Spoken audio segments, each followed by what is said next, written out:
Mga boss, viral ngayon ay ang tungkol dito sa Bukana Bridge na sinasabi ni PBBM na one of her legacy nagawa nga mga boss. Apat nga daw yan at tapos na itong Bukana Bridge. At dito, marami yung viral ngayon mga boss no, na sinasabing credit grabbing itong si PBBM dahil hindi naman niya gawa yung Bukana Bridge na yan. Yan ay gawa ng dating Pangulong FPRRD mga boss. Siyempre, mayroon agad to the rescue agad yan ang tagapagtanggol ng Pangulo, ang tagapagsalita ng Palasyo si Auntie Claire. Ito ating basahin mga boss.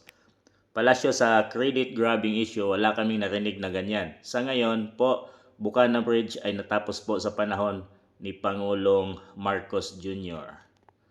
So yun mga boss, para malinaw natin ang lahat.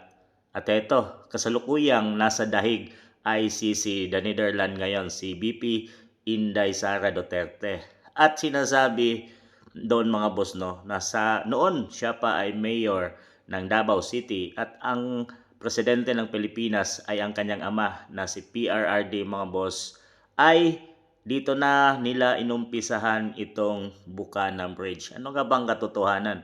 Mas maganda kung marinig natin mismo dito kay BP Inday Sara ang lahat para matigil na ang usaping ito kung kanino nga ba ang proyektong ito. So ito mga boss. So ang nangyari dyan ay ang Bukana Bridge is kaparte ng buong coastal road ng Davao City. So hindi siya yung coastal road hindi siya makakatawid ng Bangkerohan River kung wala yung Bukana Bridge. At that time na mayor ako, may budget ang coastal road pero unfunded ang bridge. And it was made known at the time to former President Duterte that the bridge is unfunded.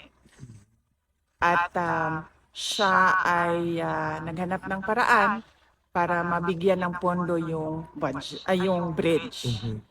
So noong nakahanap siya ng pondo ay sinimulan yung negotiations, sinimulan yung mga planning, lahat ng paperworks para doon sa bridge na yon ay sinimulan na.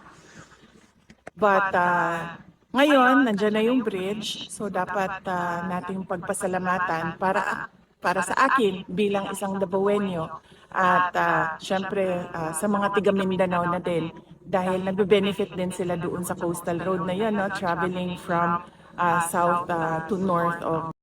So yun mga boss, malinaw sa sinabi ni BP Inday Sara na credit po doon sa China dahil sila yung nagbigay ng pondo at walang pera ang naginastos dito ang pamahalaan mga boss.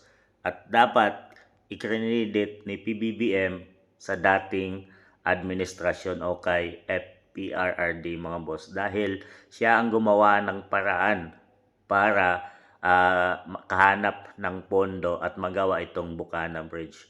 Pero ang masamang loob, karamihan mga boss nating kababayang Pilipino ay hindi nga niya credit si dating Pangulo at pati na itong China na siya yung may hawak ng pondo mga boss. So, kaya nga nasabi ng taong bayan na credit grabbing itong si BBM. So, ayan mga boss, galing na mismo yan kay BP Inday Sara Duterte. So, ano masabi niyo?